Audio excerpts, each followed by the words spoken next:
नमस्कार मित्रों, आप सभी को यहाँ पे टॉप 5 क्वेश्चंस ऐसे लेके आए हैं मैथ के जो कई बार आपके एग्जाम्स में इस टाइप के क्वेश्चंस पूछे गए हैं। ये आपके Allahabad high court exam group C, group D, driver और स्टेनोग्राफर सभी के लिए ये टॉप 5 मैथ के क्वेश्चंस हैं। इस टाइप्स के क्वेश्चंस बहुत ज़्यादा रिपीट हुए हैं।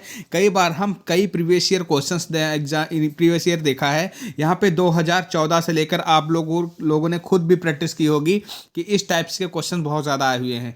2014 से लेकर 2022 तक के जितने भी पेपर हुए हैं उनमें आप देखेंगे 2 से 3 बार इस टाइप के क्वेश्चंस पूछे गए हैं।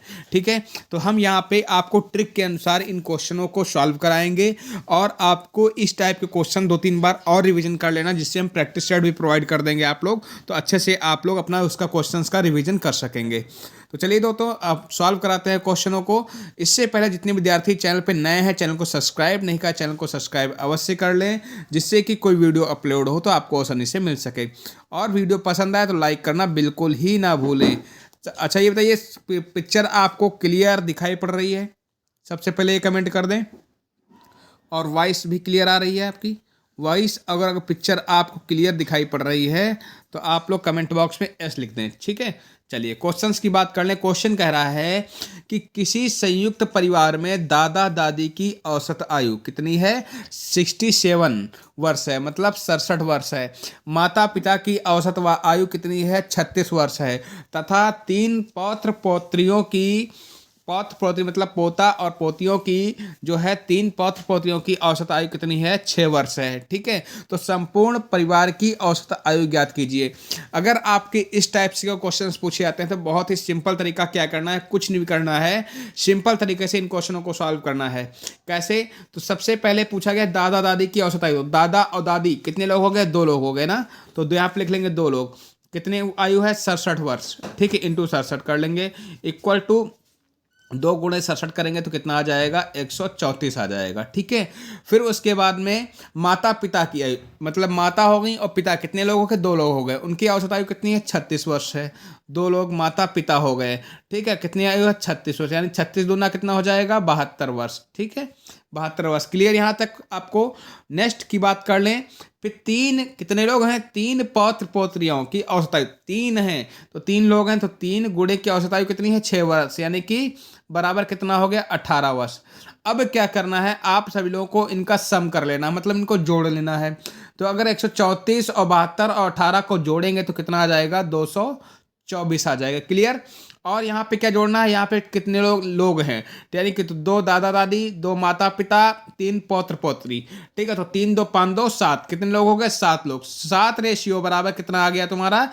200, मतलब 224 आ गया। ठीक है, तो आपका सभी लोगों की औसत आयु ज्ञात करनी है। तो जब सभी लोगों की औसत ज्ञात करनी हो तो क्या करना है? 224/7 कर लेना है। तो कट कर लेंगे इसको। 7 एकम 7, 7 त्रिया क्या होता है? 21 होता है। और यहाँ पे क्या बचा आपका? 2 बचा। ठीक है, यहाँ पे क्या बचा? 2 बचा, तो 7 दूनी 14 आपका हो जाएगा। ठीक, तो कितना आ जाएगा आप निकल के यहाँ पे? 32 वर्ष। कितना आ गया? 32 वर्ष आ गया निकल के आपका। ठीक है, तो 32 वर्ष निकल गया, यानी कि ऑप्शन के अकॉर्डिंग आपका राइट आंसर क्या हो जाएगा? यहाँ पे देखेंगे कि आपका राइट आंसर जो हो जाएगा ये 32 वर्ष, ऑप्शन नंबर बी। तो आप लोगों को समझ में आ गया होगा। इस तरीके से अगर एवरेज वाले क्वेश्चंस आपको अगर आते हैं तो आपको जरूर करना है कि इस टाइप्स के क्वेश्चन बहुत कई बार पूछा गया है। नेक्स्ट क्वेश्चन की बात कर लें कि 15,000 की वार्षिक राशि पर 2 वर्ष के चक्रवृद्धि ब्याज और साधारण ब्याज के बीच 96 रुपए का अंतर, वार्षिक ब्याज की दर कितनी होगी? तो कितने रुपए का अंतर है? 96 रुपए का। तो हम आप लोगों को इस टाइप्स के क्वेश्चन करने का एक फार्मूला बताए थे। वो फार्मूला क्या है? बहुत सिंपल है, कोई नहीं फार्मूला आपको याद करना है। डी बराबर, यानी कि डी बराबर क्या होता है? पी स्क्वायर, पी आर का स्क्वायर, मतलब दर का स्क्वायर बटे 100 का स्क्वायर। इस फार्मूले को आप लोग याद कर लीजिएगा। ये फार्मूला आप लोग लगा के इस क्वेश्चन को सॉल्व करना है। तो डी की बात करें, डी मतलब डिफरेंस, मतलब अंतर। तो अंतर कितना है आपका? 96 क्या है? डिफरेंस है आपका। पी कितना है? पी मतलब मूलधन आपका कितना है? 15,000 रुपए है। कितना है? 15,000 आपका क्या है? मूलधन है। गुणे आर का स्क्वायर। आर का स्क्वायर मतलब आर क्या है, दर। दर मतलब क्या है, यहाँ पे 2 वर्ष है, ठीक है। आर 2 वर्ष की, ये तो 2 वर्ष क्या है, टाइम है, समय है, ठीक है। तो आपको यहाँ पे आर का स्क्वायर क्या ज्ञात करना है, ये आर, यही तो आपको ज्ञात करना है। दर, ब्याज की दर आपको क्या करनी है, ज्ञात करनी है। तो अब यहाँ पे क्या करेंगे, 100 का स्क्वायर मतलब क्या हो जाएगा, 10,000, मतलब कि 4 जीरो लग जाएंगे। तो हम जीरो से जीरो कट कर लिए, जीरो से जीरो कट हो गया, जीरो से जीरो कट हो गया, ठीक है। अब क्या करना है, अब 96 और 10 की गुणा कर लोगे तो क्या आ जाएगा आपका, 9600, ठीक है। 9,600, न सॉरी 9,060 रुपये, ठीक है। इक्वल टू 15 बचा और, तो 15 आर, 15 × आर, यानी कि 15 × आर का स्क्वायर, ठीक है। तो 15 × आर का स्क्वायर करोगे तो आर स्क्वायर बराबर आप लोग लिख सकते हो कि आर स्क्वायर बराबर क्या कर लोगे, 960/15 लिख सकते हो कि नहीं लिख सकते हो। आप कट कर लो, 15 एकम 15, 15 छक्का 90, 15 चक्कू 60, यानी कि अब यहाँ पे क्या है, 64। आर स्क्वायर बराबर 64। जब आर स्क्वायर बराबर आप लोग कहेंगे कि आर स्क्वायर बराबर कितना आया, 64 निकल के आया, तो आर स्क्वायर में 64, तो अगर अंडर रूट हम लगाएंगे तो आर इसकी 64 किसका स्क्वायर है, 8 का, 8 अठाई 64, तो आर यानी कि आर कितना निकल आएगा, 8%, यानी कि ऑप्शन नंबर बी करेक्ट हो जाएगा। ऑप्शन नंबर बी करेक्ट हो जाएगा। नेक्स्ट क्वेश्चन की बात कर ले यहाँ पे। नेक्स्ट क्वेश्चन आपकी स्क्रीन पे है, आप लोग समझेंगे इस क्वेश्चन को। एक आयत की लंबाई तथा चौड़ाई का अनुपात 3:4 है। यदि आयत का परिमाप 140 सेंटीमीटर है तो आयत की लंबाई सेंटीमीटर में क्या है, ठीक है। तो आयत की लंबाई सेंटीमीटर में क्या है, तो अब समझ लीजिए। फिर पहले आपका आयत कैसा होता है, आयत इस तरीके से होता है, ठीक है। ये आपका क्या होगा, आयत, ठीक है। तो लंबाई और चौड़ाई का अनुपात कितना है आपका, लंबाई क्या हो गई आपकी, ठीक है। लंबाई और चौड़ाई का 3 ये है तो 3 ये है, 4 ये है, 4 ये है, क्लियर। अब इसका अनुपात कितना है आपका, कितना, 140 सेंटीमीटर। तो अगर हम इसको, इन चारों भुजाओं को हम ऐड कर लें, चारों भुजाओं को अगर हम ऐड कर लेते हैं, यानी कि क्या करेंगे, 3 + 3 + 4 + 4 इक्वल टू हम लिख सकते हैं 140 सेंटीमीटर, क्लियर। तो यानी कि अगर इसको 3 × 9, 3 × 3 6, 6 × 4 10, 10 × 4 14, ठीक है। यानी कि 14 रेशियो बराबर कितना होता है, 140। तो 1 रेशियो इक्वल टू क्या हो जाएगा, 140/14 हो जाएगा, ठीक है। तो 14 14 कट जाएगा, क्या बचेगा, 10 बचेगा, 10 बचेगा ना। तो आपका 1 रेशियो इक्वल टू कितना आ गया, 10 आ गया। यानी कि एक रेशियो जो आपका है 10% है। तो आप किसके पूछा क्या है, आयत की लंबाई, तो लंबाई आपकी कितनी है, 3:3 अनुपात में है। तो 10 × 3 बराबर क्या हो जाएगा आपका, 30 हो जाएगा। तो आपके यानी 30 सेंटीमीटर, आपका ऑप्शन नंबर ए करेक्ट हो जाएगा, क्लियर। ये आपको क्वेश्चन समझ में आ गया। नेक्स्ट क्वेश्चन की बात कर ले, यहाँ पे बहुत ही अच्छा क्वेश्चन है, जो आपको ऑप्शन भी दिखाना पड़ेगा, क्योंकि ऑप्शन के अकॉर्डिंग ऐसे क्वेश्चंस आप लोग सॉल्व कर सकते हैं।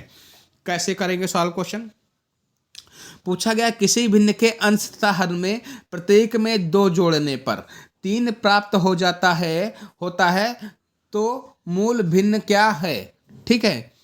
2 जोड़ने पर 3 प्राप्त हो जाता है, तो मूल भिन्न क्या है।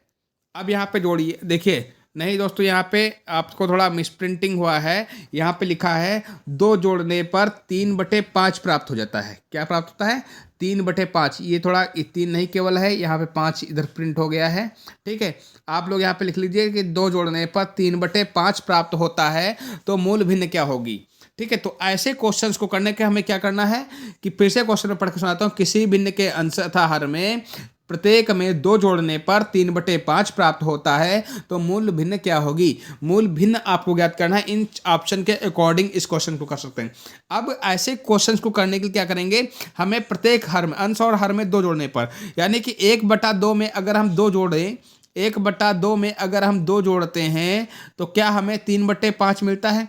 तो 2 1 3 और 2 2 4, क्या मिला हमें, 3/4 मिला। यानी कि ये ऑप्शन क्या है, गलत है, ठीक है। अब दूसरा ऑप्शन हम चेक कर लें। 1/3 में हम 2 जोड़ रहे हैं, 1/3 में अगर हम 2 जोड़ते हैं, +2 +2, ठीक है, 1/3 में, तो क्या 2 1 3 और 3 2 5, यानी कि आप लोग देख रहे हैं कि ऑप्शन नंबर बी क्या हो गया, करेक्ट हो गया। हम ऑप्शन नंबर बी में अगर जोड़ते हैं 1/3 में अगर 2 जोड़ते हैं अंश में भी और 2 हर में भी 2, तो हमें 3/5 प्राप्त हो रहा है, यानी कि ऑप्शन नंबर बी आपका क्या होगा, करेक्ट आंसर हो जाएगा। क्लियर। ऐसे क्वेश्चंस को आप ऑप्शन के अकॉर्डिंग सॉल्व कर सकते हैं, ठीक है। ऐसे क्वेश्चंस को आप क्या कर सकते हैं, ऑप्शन के अकॉर्डिंग चेक कर सकते हैं और सही कर सकते हैं। अब नेक्स्ट क्वेश्चन आपका है कि दो